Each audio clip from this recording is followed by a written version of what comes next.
What made you want to be a part of a film with such a strong faith message?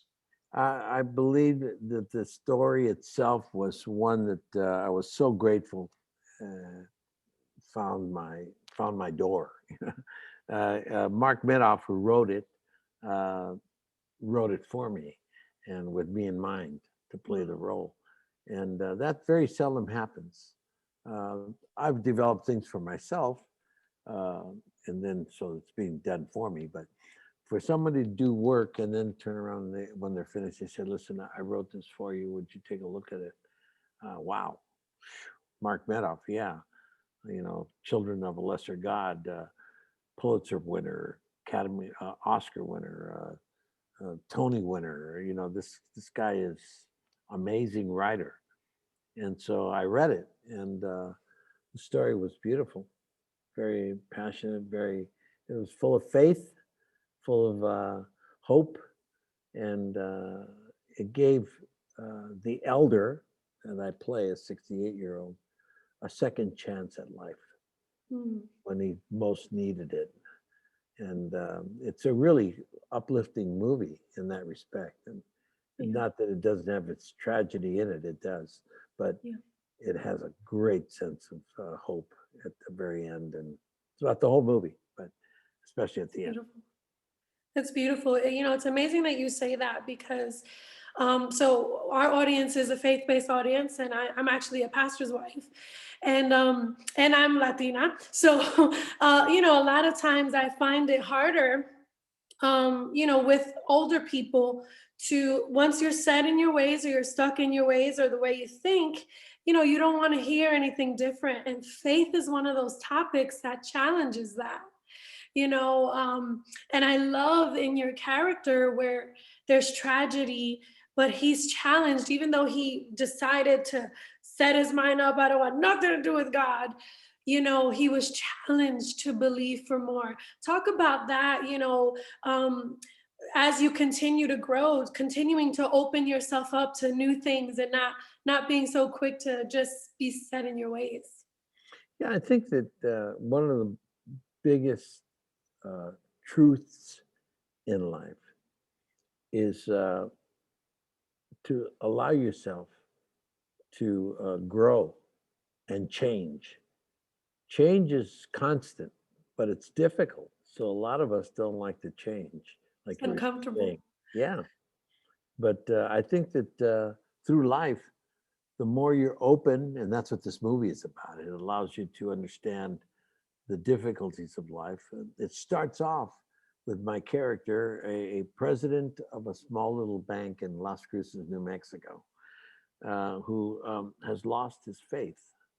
And it starts off in the burial at the funeral of his 4-year-old granddaughter who died of a disease, and we're burying her right next to her father who died 4 years before she died, and he never got to. Well, he got to see her, but um, he didn't get to really see her grow up at all. He Yeah. got killed in the war in Afghanistan. He was a doctor, and so that's the story. The story then at the beginning is just like life. The only thing I could ever say to you, Jenny, and to all the people that are watching us and listening to this, it's may you bury your parents and may your children bury you, and may that chain never be broken. And that Mm, really is the gift of life. It's the progression of life, the way it's yeah. supposed to be lived, and hopefully it'll unfold up for us. But many times that chain is broken, and when it's Yeah. broken, it really is hard to recoup and have faith in God and faith in yourself. Yeah. First thing you lose is faith in God. I mean, you just say, God, how can you do this to us? That person was such a young person and so nice and good. Why did you do this? How could you let it happen? And that's the first thing we do. And really, you have to realize that you have to walk with God. You have to keep Him with you at all times, Mhm. not just in the good times, and Yeah. all the time with you Right. and Mhm. thinking about it, because that really truly is the gift. And that's what you find in the story. The story Mm. gives you a sense of faith in yourself and the, the strength. with your faith to give yourself a second chance Yeah. at life. And that to me is the essence of living. You gotta Mm, giving you keep giving yourself chances to live. I love that. That's Me powerful. too. 2020 felt like a perpetual tragedy for a lot of people, Yeah, I lost a lot of just family. yeah, in every way, shape, or form, there was tragedy over tragedy. Can you explain how maybe faith or God has been pivotal in your own life during times of tragedy? Yeah, I mean, just yesterday we buried a friend of mine's son, 29 years old, Oh, and so just sorry. yesterday.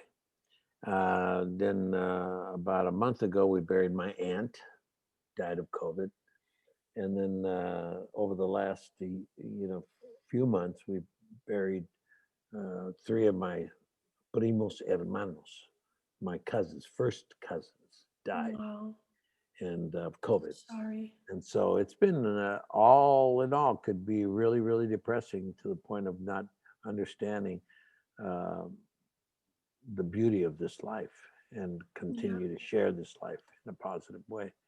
And but thanks to my faith and my understanding, I've been able to completely continue to move forward in a Mm, way that inspires me to gain strength yeah. in the troubles that I've faced.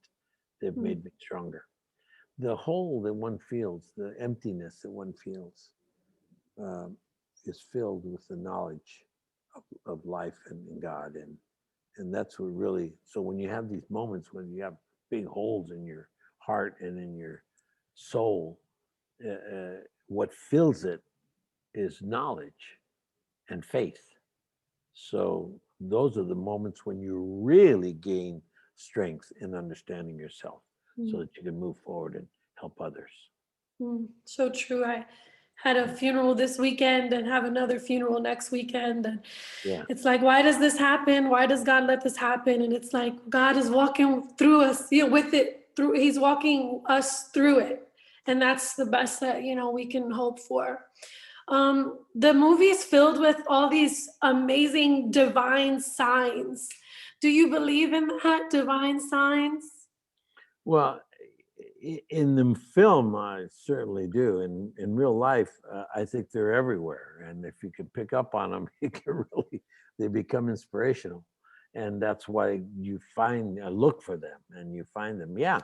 I mean, I believe in them. That if you, when you see it, you know, whether it be a certain moment of the wind blowing or a bird or an animal or a friend or something just triggers that moment of understanding. It's almost like it grabs your heart, it grabs your soul, it makes you feel. And this morning, I got at 1:30 this morning or 1:15 this morning. I got a text, and it was just amazing. And I'll just read you the last. I'll read you my answer to it. Okay, Wow, awesome. the beauty of divinity is truly the spiritual process governed by intuition in the superconscious mind. As you say, guided by grace, the human race will be ripe and conditioned and absolute, divine, purity of heart, mind, and soul. That's what I was writing at 1:31 a.m. this morning Wow. because I received this text at 1:24 a.m. this morning. So deep. Wow. Yeah, on the divine. He was talking about the Yes. divine. This week, I will focus exclusively on divinity. When we feel and see only the divine in us, we will naturally see divinity in others. Therefore, I Mm, will consciously train my brain to be mindful of not yield towards negative, fault finding, criticizing life, nature, people, amnesia, dementia, mm. senility, ADHD, Alzheimer's, brain fog. Wow. So I mean, it goes on. Wow. It was just Yeah. amazing, That's amazing. like a declaration for Yeah, sure. Amazing. yeah, Last very, very. thing, Go ahead. what do you want people to take from this film? I want them to take a sense of hope and and faith in oneself and God, and hopefully a chance to give themselves a second chance, leave with the strength to give themselves a second chance at life. Amazing. Amazing. Well, thank you so much. I pray Water. that the Lord will continue to bless you and use you to be an inspiration to us all. Thank you.